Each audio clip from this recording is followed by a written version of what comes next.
Welcome to the Real Estate Syndication Show.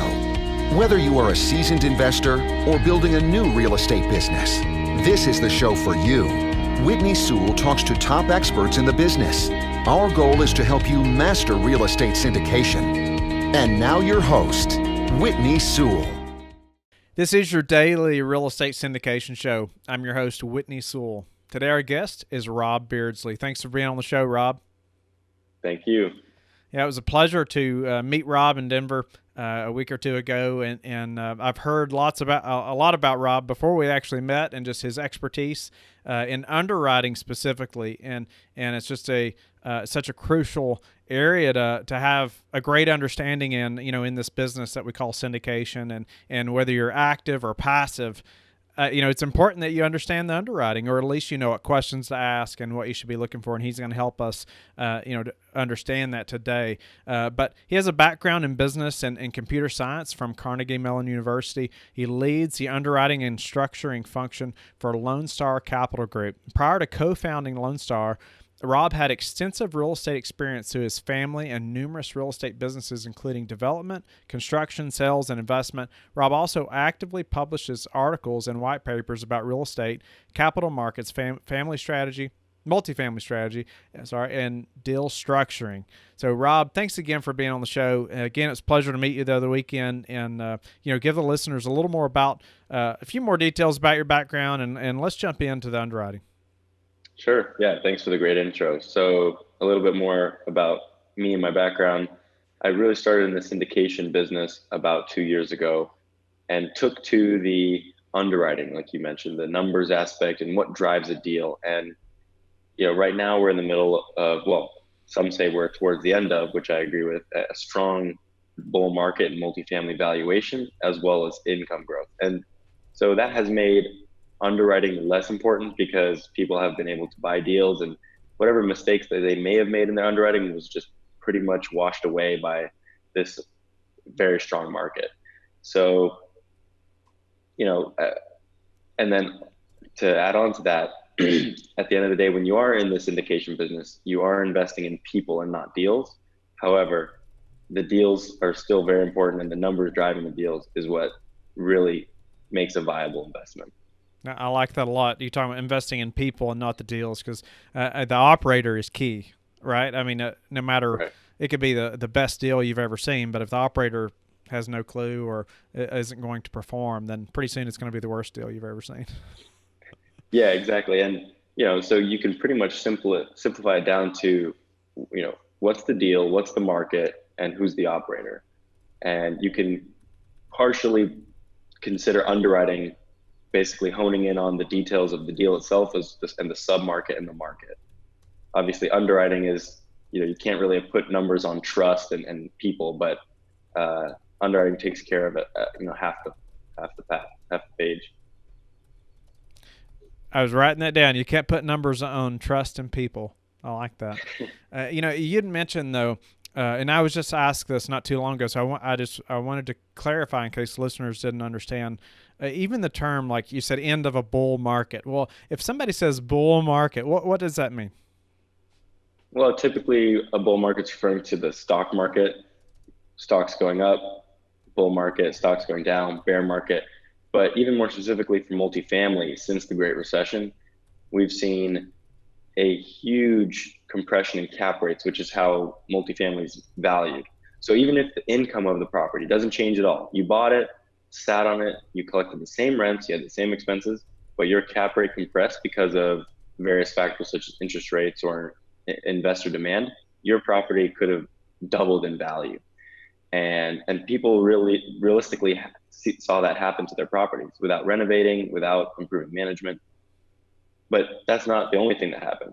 The other thing that happened is we're having a very strong demographic tailwind of increased renter demand, household growth, income growth. And so that has led to not only have cap rates compressed, which, buoyed valuations, but also NOI growth, net operating income has grown significantly over the last 10 years, consistently year over year. So those two things resulted in a huge drive in total valuation.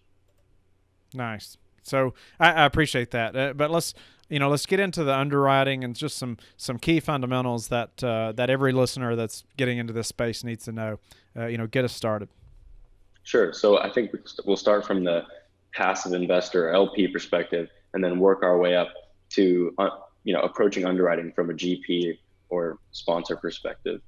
So starting as a passive investor, being at least knowing the key factors or some of the key indicators that drive the underwriting is helpful when evaluating a deal.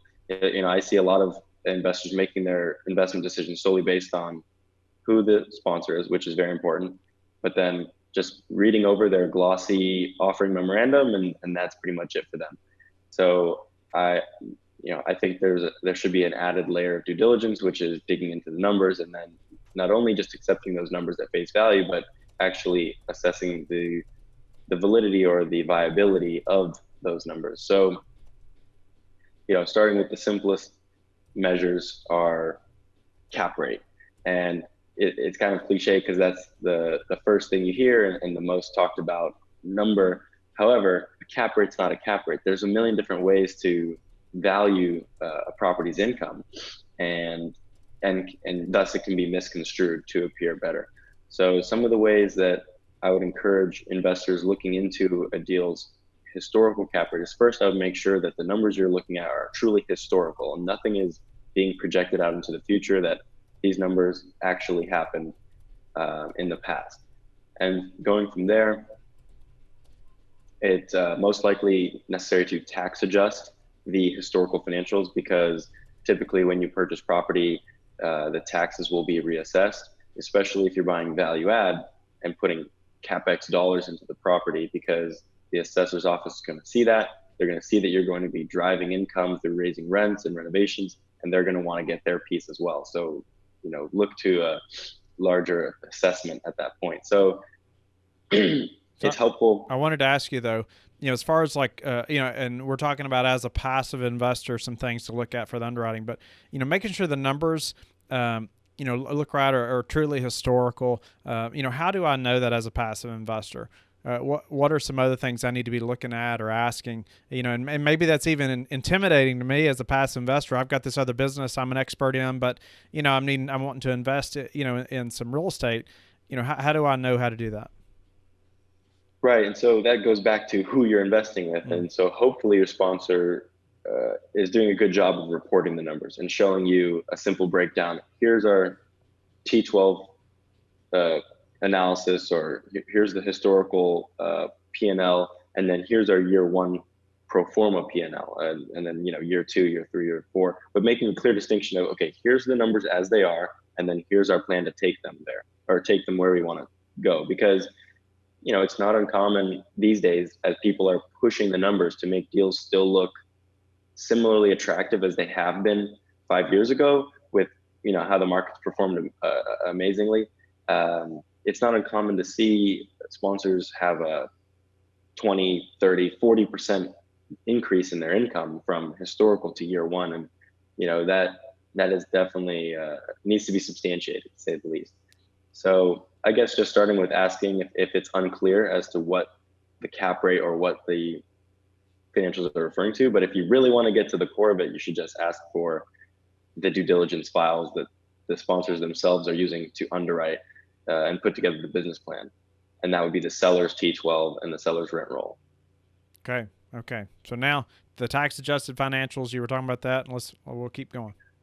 Right. So that's kind of the first thing I do off the bat, because cap rates can look decent a lot of the time before you adjust for taxes, especially for older properties that have a very low assessment.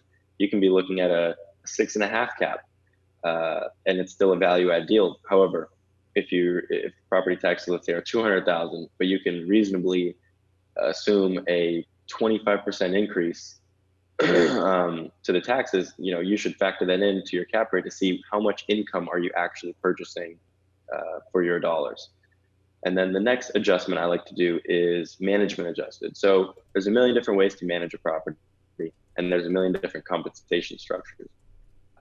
Some owners don't have a management fee included in their financials at all, and some have a very bloated fee structure.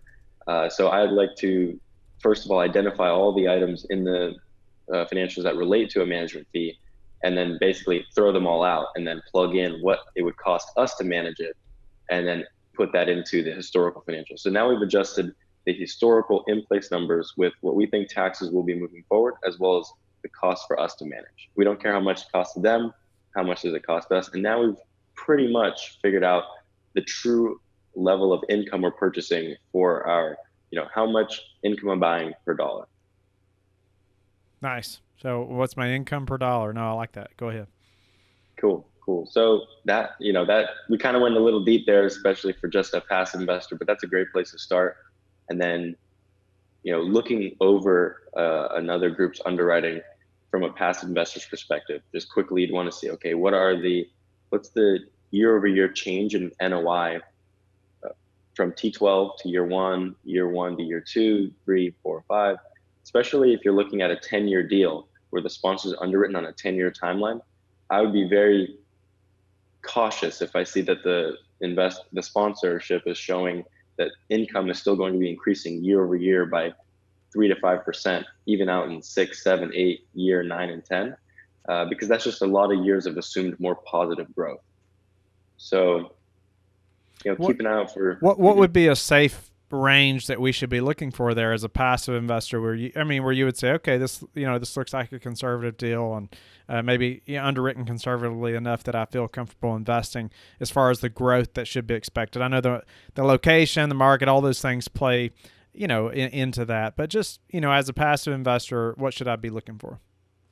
Right. Yeah. So that's a good point.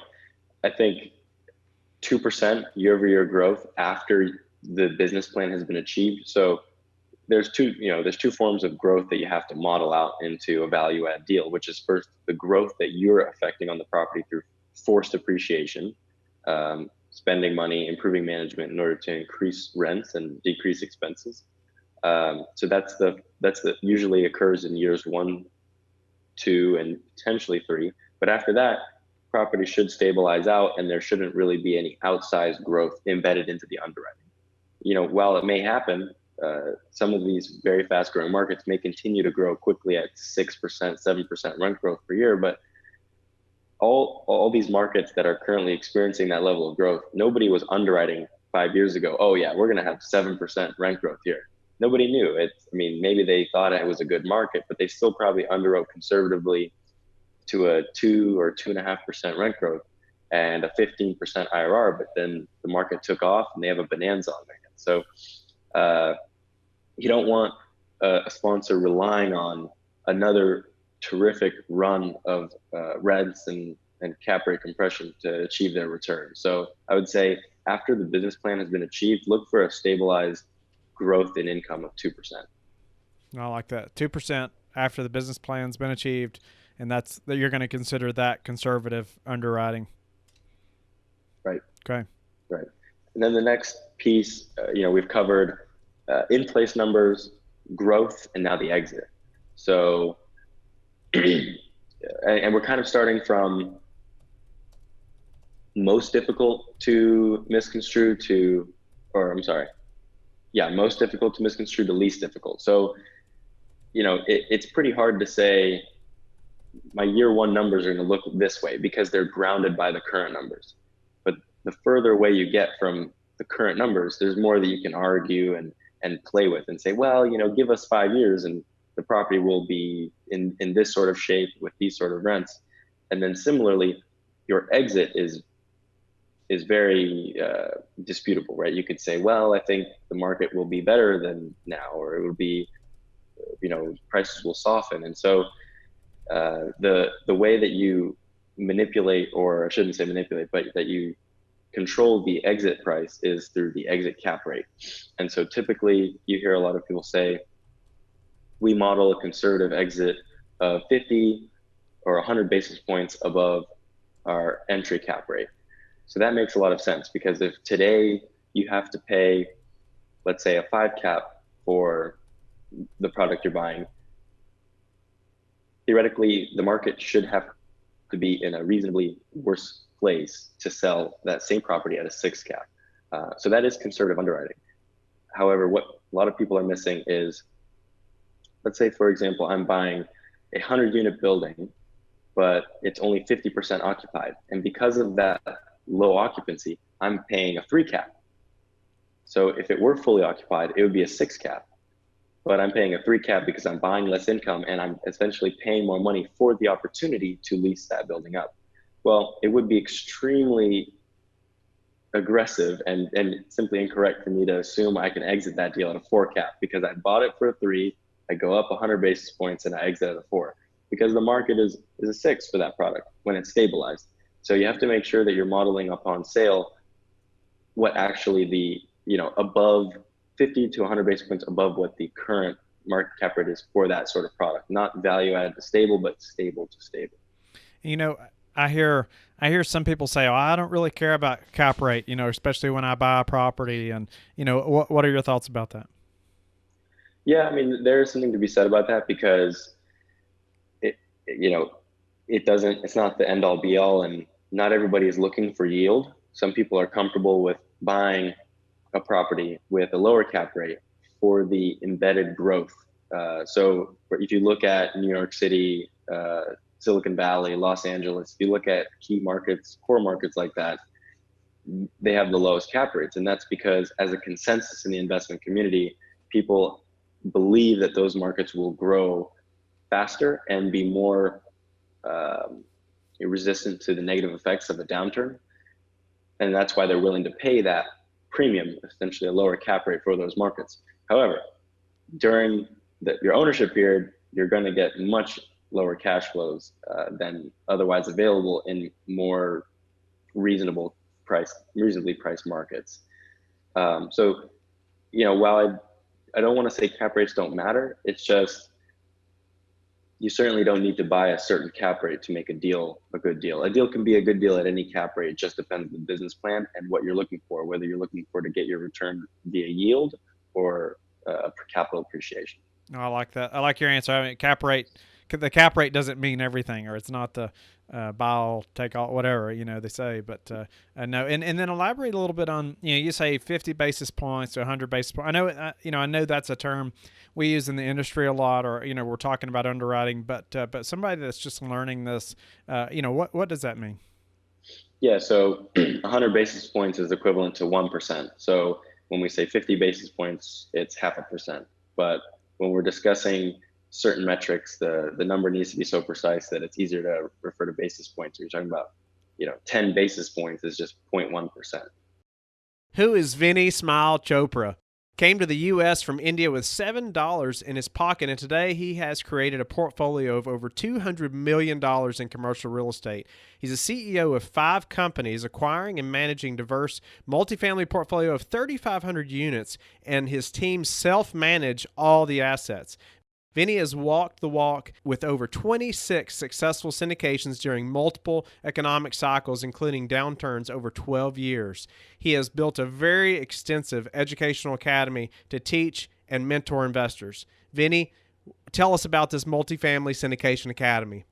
Thank you, Whitney. Thank you so much. I'm really proud to really talk to everybody about this extensive multifamily academy that teaches new and sophisticated investors how to use other people's money through syndications. That has been my world, to buy apartments from 50 units to 500 units, and how to select emerging markets, how to do deal analyzing, investor education, other people money, syndication blueprints. Everything I have learned, I teach in this academy, and over 500 lectures, and also how to manage the assets also, and along with lots of great templates and PowerPoints, everything. And I personally also mastermind coach all my students every Wednesday. So to reach me, Whitney, all the students have to, or investors have to, just text the word learn, LEARN, learn, to 474747, or call my team at 925-766-3518. Right. Okay. No, I like that. I appreciate that. And then, as far as just talking to your investors and things like that, how often are you using terms like that when, talking to somebody that's just looking to invest in a deal? Yeah, well, as you can tell, it's kind of hard for me to filter myself. I get into it and That's get good. excited and start saying all the terms. But yeah, I pretty much just speak this way, and as I would to a peer investor, and I encourage people to stop me and ask questions because I'm sure they're I hope they're asking questions. Yeah. No, it's good. It's good stuff. So we talked about the exit plan, the exit cap rate, and, keep going. Okay, so we've almost made it. I mean, we started at the where are we in place numbers, what's the projected growth, and then what are the assumptions upon exit, and that really are the three foundations of conservative underwriting. Because at the end of the day, you can tweak a deal by saying, well, if we just assume we'll sell it for a little bit more, then the numbers will look all that much better. Or if we just assume a little bit more growth in years 3, 4, and 5, it'll sell at a higher price, as well as having higher income during those years, because the sales price is calculated based on the final year's net operating income. So when you manipulate income, not only are you assuming more income coming in during ownership, but you're also assuming a higher exit price because of that increased income. But I mean, I would say we pretty much made it from there. And then if there is a strong story that involves rental increases, as a passive investor, it would make sense to kind of review the cost set, and hopefully you trust your sponsor to provide you honest, transparent rent comps, and you can see, okay, well, there's a community down the street that's achieving $1.25 rents. We're only at $1.10. They have a $5,000 renovation in place. If we do that, it makes sense that we can achieve that as well. So, rent comps is a feasibility test to the business plan. Nice. So what about, moving into the sponsor side, what maybe some other things. So let's dig into the weeds a little more as far as the underwriting, and helping somebody that's maybe looking at a deal now or underwriting something now they're looking to pursue through syndication. Yeah. So moving to the GP side, and I'll take a step back and look at it from a perspective, you're looking at a deal, you're looking to put in an offer or, formulate a business plan. And there's so many ways you can go. You can pursue a deal with permanent financing, bridge debt. You can, tweak with your GP performance splits as far as your fees and your promote. There's so many ways that you can structure a deal and to hopefully make it a better deal for all parties involved. But, as far as a GP, I think it's important to, when you're looking at a deal, the debt is a major component of the deal, and it's worthwhile to evaluating your options when it comes to debt. And typically your options are the agencies, Fannie Mae, Freddie Mac, and then the whole bridge world, and then there's also HUD. So I would encourage everyone to look at all the options and just get educated on the different ways that they could potentially match up well with a given business plan. And then, you might have seen my most recent article about the case for floating rate debt. I think floating rate debt is a very interesting product right now, since there's I think now, as of today, a 20% probability that the Fed will lower rates this year. So, last year there was a huge bias to the upside, or to the increase in interest rates. So everybody wanted fixed rate debt. But a lot of people overlook the steep prepayment penalties associated with fixed rate debt, because people were looking to lock in the lowest fixed rates possible for the longest term possible, because they were scared of one, a recession, and two, for rates going through the roof. So in order to get the lowest fixed rate, you'd have to accept a really draconian prepayment penalty, which would be yield maintenance. So meanwhile, for floating rate debt, it's just a 1% exit fee. It's pretty much the cheapest exit you can get. And it still offers if you believe historical numbers, the benefits of an overall lower cost of debt payment for floating rate debt. So anyway, that's just some of the more complex things to look at as far as underwriting. Should you use fixed rate debt, floating rate debt? Well, that depends on, where do you think the risk lies in your deal? How long do you plan on holding the property? Also, there's a lot of ways to balance business plan versus investor expectations. And so maybe it's easier to raise capital with a fixed rate loan, because you can pitch it to investors. Hey, we're buying a fixed rate. We're buying a property with a long-term fixed rate debt. This is safe. This is conservative. Even though, which I'll say, in my opinion, I think the floating rate option may be better right now. You're going to have to be able to explain that to an investor, right? And why? I mean, and you did just then. I mean, I really liked that. And it's obvious you have to understand the debt. And so you have to understand your exit plan, right? So you know what type of debt you should obtain. Right. Absolutely. And, that just goes into the underwriting. If you are going to use a long-term fixed rate loan product with a yield maintenance prepayment penalty, how are you going to model that? Are you going to, because typically most deals are underwritten on a 5-year term, but if you're doing 10-year debt with yield maintenance, with 5 years, halfway into the loan, that could be, I'm not sure, 6% equivalent prepayment penalty, which really would preclude a free and clear sale. It would force you to sell as an assumption. And, assumptions aren't the end of the world, but if you're in underwriting, is assuming a large increase in your purchase price, in your sales price. Now you're selling your property and your loan to the next buyer, but your buyer isn't interested in your loan because you've sold it the price at a much higher level. So the loan is a much lower loan to value ratio.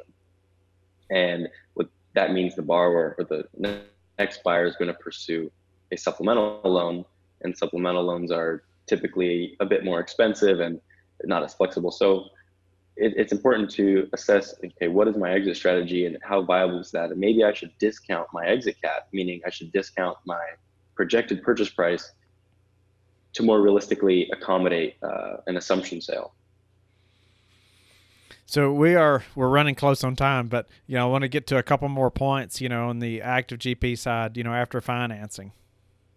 Sure. Yeah, let's try to get a couple more points in. So in terms of GP structure, this is more of a personal question or answered internally for GPs, but what kind of fee structure would you like to charge? And I think half the conversation is, well, we need to make sure that our interests are aligned with our LPs, our passive investors, think that our fee structure is reasonable and incentivizes us to do the best job possible for them. And then also, at the end of the day, we're in this business to make money. So how can we put into a fee structure in place that, in our opinion, benefits the investors while still make sure we get paid? And so I think there's, a discussion there of, we need the right balance of fees and then performance-based fees. So a lot of GPs are looking at putting prefs on their deals or not having a preferred return. And the preferred return is just when the LPs or the passive investors, they get not necessarily a guaranteed, but the first 8% of the profits coming out of the property every year are owed to the investors. And then thereafter, once that hurdle is met on an accrued basis, then the GPs get to get a piece of those ongoing profits. And so there's arguments to be made both ways. And I mean, I'll just quickly run through a lot of sponsors are removing the pref because, number one, it's just so difficult to hit these days. Getting a property to realistically achieve 8% cash on cash in year one of a value add plan is very tough. And whether you're doing a bridge loan or permanent debt. So a lot of sponsors are saying, well, hey, it's so hard for us to hit our pref. We're going to get behind in year one because we're only going to return 5. And then we'll never catch up and we'll never make money. So let's just not have a pref. And they're selling not having a pref by saying, well, actually a pref doesn't align our interests, because what it incentivizes us to do is to take on more leverage, take on more risk, and try to really achieve lots of cash flow.